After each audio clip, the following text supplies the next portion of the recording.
Comme quelqu'un a parlé de la monnaie Dalassi gambien, donc la monnaie est extrêmement puissante par rapport aux francs CFA. Avec 4 milliards de Dalassi fait 50, 52, 53 milliards de francs CFA. En réalité, c'est la somme qu'on réclame, qu'on reproche à Jammeh d'avoir détourné. C'est extrêmement considérable. Ce qui se passe en Gambie, en réalité, souligne ce que nous avons longtemps parlé sur le plateau d'Afrique Média. Il y a des aspects qui devaient encore mieux, à mon avis, retenir notre attention par rapport aux différentes procédures annoncées par Adama Barrow contre son prédécesseur, le président Jammeh. C'est que le premier voyage du président Barrow hors de la Gambie, c'est où? C'est au Sénégal. Il a donné tous les éloges à son ami, à son frère, à son soutien, le plus beau, le plus gentil de tous les temps, Macky Sall. Il revient en Gambie. Et le premier voyage qu'il fait hors du continent africain, c'est en France, à Paris. Alors que la Gambie n'a même pas été une colonie française. Mais quelque chose qui est important, mais qui est aussi passé très inaperçu, c'est que le président Barrow est arrivé en Gambie le 14. Mais en réalité, le président Ouattara s'est arrangé à se trouver aussi à l'Élysée le 15. Parce que le 15, Ouattara était à l'Élysée. Il est allé en France le 14, c'est ça ou... Le président Barrow arrive à Paris le 14. Voilà. Il avait pour 2 jours.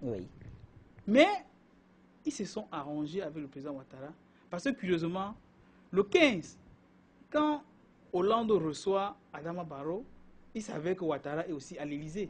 En réalité, ils ont été reçus le même jour par le président. En tout cas, les médias français en ont parlé. Très bien, très bien. Pour dire que les accords qui étaient préparés, qui ont été paraphés, en réalité, le président Macky Sall, le président Ouattara ont joué un rôle important de cela. Surtout que quand Adama Barrow sort, en plus des procédures qu'il dit préparer, parce qu'il dit que le président Jammeh aurait détourné 84 millions de dollars environ, etc., etc. Rien ne va rester impuni, il va tout faire pour que tout rentre dans l'ordre, etc., etc. Lui, il dit aussi qu'il veut que la France envoie les soldats former l'armée gambienne. Comme si il n'y a pas d'armée en Gambie. Très bien, exact. Comme s'il n'y a pas d'armée en Gambie.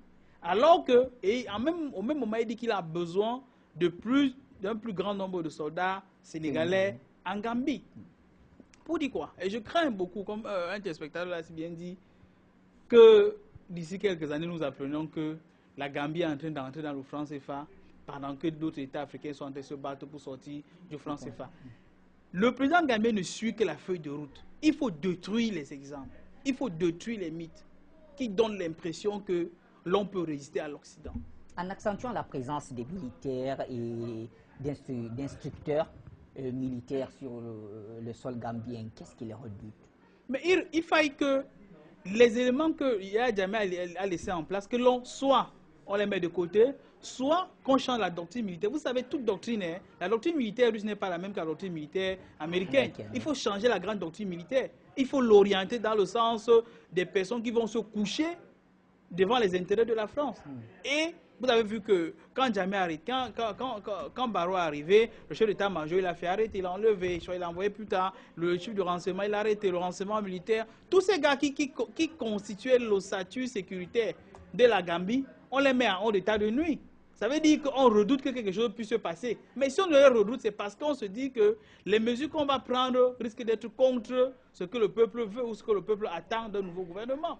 Par exemple, il y a de plus en plus des Gambiens qui ont travaillé avec l'ancien système qui sont arrêtés. Et il faut à tout prix qu'on prenne, et je pense, avec le temps, ça serait cela.